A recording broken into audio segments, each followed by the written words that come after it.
Hello, so today I'm going to be talking about how your brain and your body work together to heal pain. And this is from a post that I've started writing.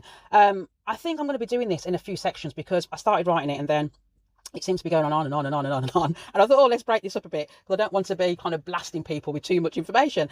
Why have I wrote this? Okay, so yesterday I had a physiotherapy session yesterday, physical therapy if you are in a different country to me.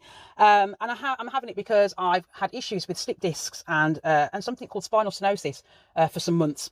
And so I had this physiotherapy appointment yesterday, and it's quite a big thing. And I'll tell you why it's a big thing. I don't want to get into kind of politics here, but in the UK we have a system called the NHS, and the NHS is a free kind of access to medical issues. We can see doctors, we can see specialists, consultants for absolutely free.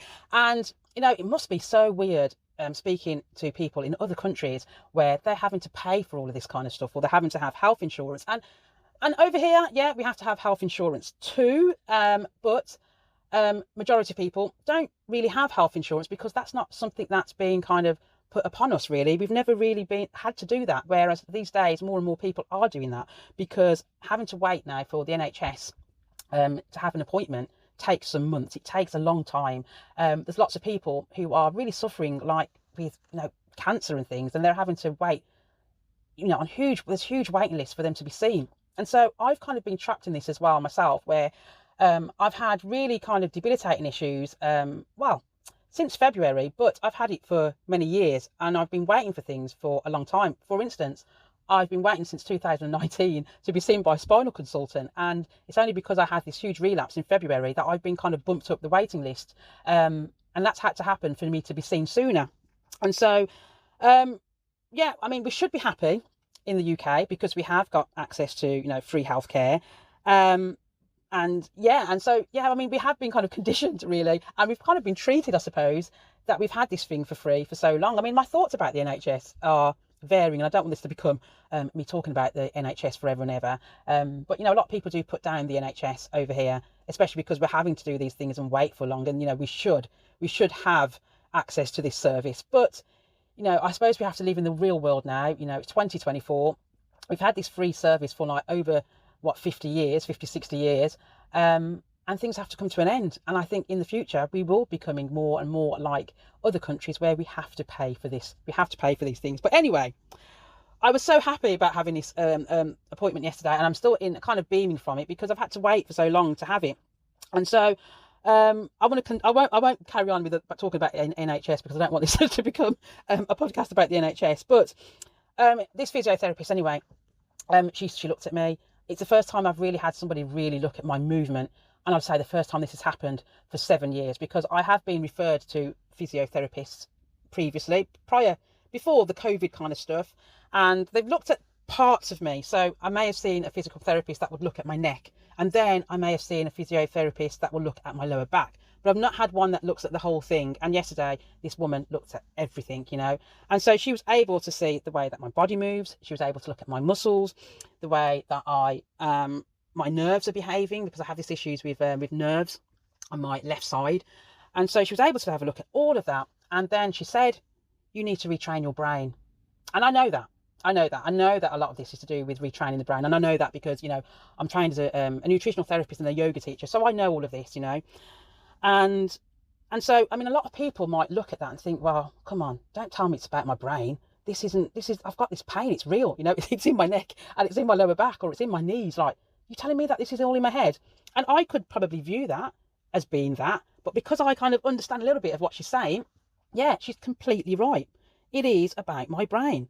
And my muscles that are tensing up, I have a lot of stiffness, especially my lower back, around my neck. It goes into my face, where I've been told I've got something called TMJ. Again, it's all muscular, even though I've got these issues with these discs. But a lot of people have got issues with discs like myself. But my brain is communicating to my muscles to tense up. It's communicating that, look, she's got issues here with her spine. So muscles, you need to help out. And the way that you're going to help out is just to tense all these muscles, because that's going to help keep the spine intact. And if we don't do that, muscles, this is the conversation that's going on, but if you don't do that, then these discs are going to get even worse. And so my muscles are helping me out. They're helping me out, but they're not helping me, because by them doing these things, I'm having a lot of pain, sometimes really intense, excruciating pain. A few days ago, I had issues with my neck. And so what happens there was that my face starts going crazy and like really like tensing up, and then I get migraines, and it affects my sight as well. So I start getting all dizzy and everything. And again, it's just my muscles reacting, saying, oh, something's going on here in the spine. So muscles, come and help out. You need to tense up now so you can help out this spine. And so, you know, if you are being told that, if you've been and you think, oh my gosh, how dare this person tell me that's all in my head? No, that's not what they're saying. They're just saying, this is how the brain works. This is how the body works. And the brain is helping you out. It's helping you out. So it is in your head, but it's not in your head. It's just that this is the way that your body is communicating.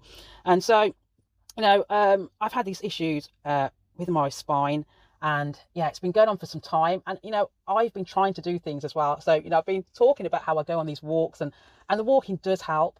But again, you've got to be so careful with it, because for me, there's times where I might push and I think, well, okay, let's do 30 minutes. And if I do push that, even though my body is quite capable, my body at the moment, I know that it could walk for an hour. I could walk for hours. But in return for that, my brain and the muscles say, oh, hold on, something's going on here. Muscles, come and help her out, because she's been doing a little bit too much and she needs some help. And the response to that is that my muscles start tensing up and going really crazy. And so this has a lot to do with the mind, and it has a lot to do with what's going on with you, with me, and with you if you're experiencing pain, what's going on with the conscious mind and what's going on in the subconscious mind. And so I was starting to veer off in that direction when I started writing this post. And I thought, well, I don't think I want to kind of bombard people with this great big long lengthy post or podcast. So I'm going to break this up. And so what I'm going to do is talk about how the brain works, talk about kind of what's going on with you, or with me as well, consciously when it comes to pain, but what's going on subconsciously when it comes to pain. And a lot of these things that are going on with myself and with you is what's happening with us subconsciously. It's the things that we're kind of telling the mind. When we have these pains going on, there's this communication that's going back into the brain, and this communication a lot of the times is the issue, because our subconscious mind starts to hold on to a lot of these things. Subconsciously, we don't know what's going on, because we kind of live in this conscious world. The conscious world is these things that we see all the time, these things that are happening around us, and you know, it's tangible and we know that these things are happening. The subconscious mind is like the memories, but it's also the things that we're feeding it. And we have to kind of break that up, and I'm having to do that as well, and it can be so frustrating at times. It can be so frustrating at times, because consciously I know what to do, but subconsciously I'm feeding things into this subconscious mind that's causing a lot of these things that are going on, and I have to try and unpick that.